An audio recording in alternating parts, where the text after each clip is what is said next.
राधे राधे दोस्तों, कैसे हैं आप सब। आज हम सुनेंगे रक्षाबंधन की कहानी। एक समय की बात है, किसी राज्य के एक नगर में एक साहूकार के 3 बेटे एवं 3 बहुएं रहते थे। साहूकार की सबसे छोटी बहू बहुत ही सुंदर और सुशील थी, बहुत संस्कारी भी थी।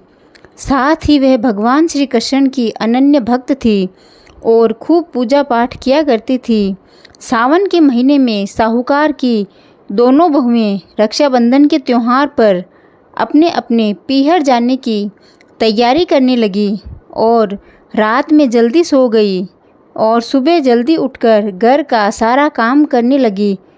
तो सबसे छोटी बहू ने पूछा, क्या बात है दीदी, आज इतनी जल्दी काम क्यों कर रही हो।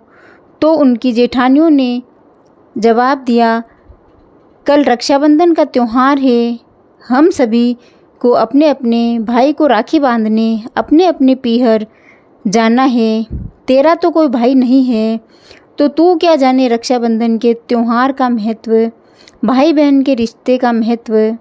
छोटी बहू को यह बात बुरी लगी और वे भगवान श्री कृष्ण की मूर्ति के समक्ष खड़ी होकर खूब रोने लगी और बोली, यदि मेरा भी कोई भाई होता तो आज मैं भी अपने पीहर जाती। अगले दिन रक्षाबंधन का त्यौहार था।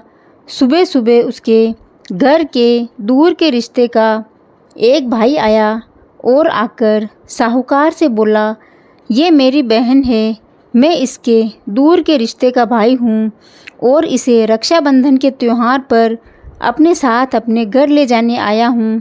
तब साहूकार का बेटा बोला, लेकिन इसका तो कोई भाई ही नहीं है, तुम कौन हो। उसके समझाने पर साहूकार और उसका बेटा दोनों मान गए और छोटी बहू को उसके साथ भेजने को तैयार हो गए। परंतु छोटी बहू के पति के मन में कुछ शंका थी और वह बोला, आप इसे ले तो जाइए, लेकिन इसे वापस लेने मैं खुद ही आऊँगा। ऐसा कहकर उन्होंने छोटी बहू को उसके भाई के साथ भेज दिया।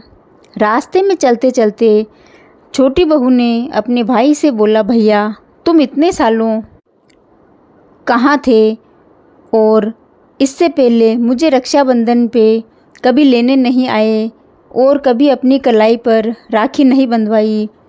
तब उसका भाई बोला, बहन मैं 7 समुंदर पार परदेश में कमाने गया था।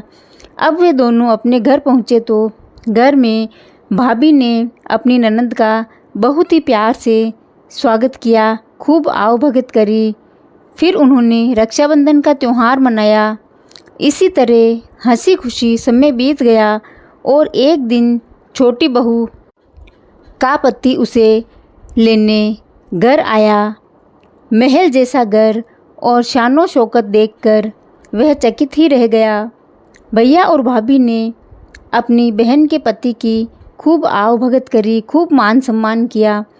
अगले दिन सुबह सुबह भैया और भाभी ने उसे उसके घर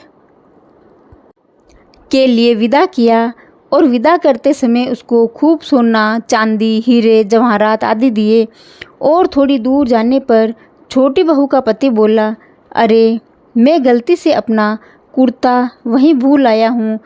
तब उसकी पत्नी बोली, कोई बात नहीं, आपका कुर्ता तो पुराना था, इतनी दूर वापस जाएंगे, इससे तो अच्छा हम अपने घर पहुँच जाएंगे, फिर अंधेरा हो जाएगा।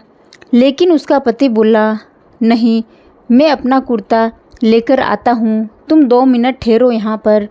ऐसा कहकर वे दोनों उसके भाई के घर के लिए वापस चल दिए।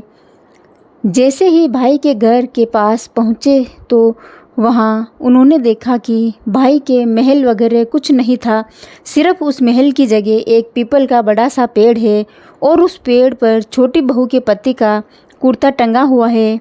यह देखकर वह बहुत नाराज़ हुआ और अपनी पत्नी से बोला, यह क्या काला जादू है, वह कौन था जो तेरा भाई बनकर तुझे लेने आया, मुझे पूरी बात अच्छी तरह से बता।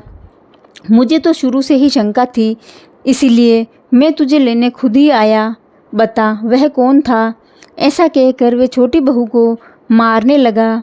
इतने में तेज प्रकाश हुआ और उसके साथ ही भविष्यवाणी हुई।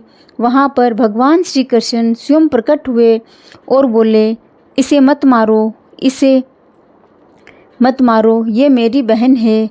हर साल रक्षाबंधन के त्यौहार पर ये मुझे राखी बांधती आई है और अब मैंने इसका भाई होने का फ़र्ज़ निभाया है।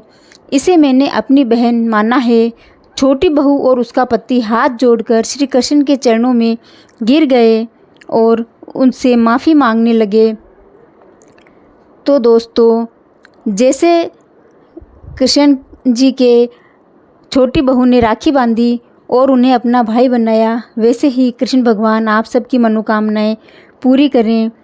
यह वीडियो आपको पसंद आया है तो इसे लाइक, शेयर और सब्सक्राइब ज़रूर करें। धन्यवाद।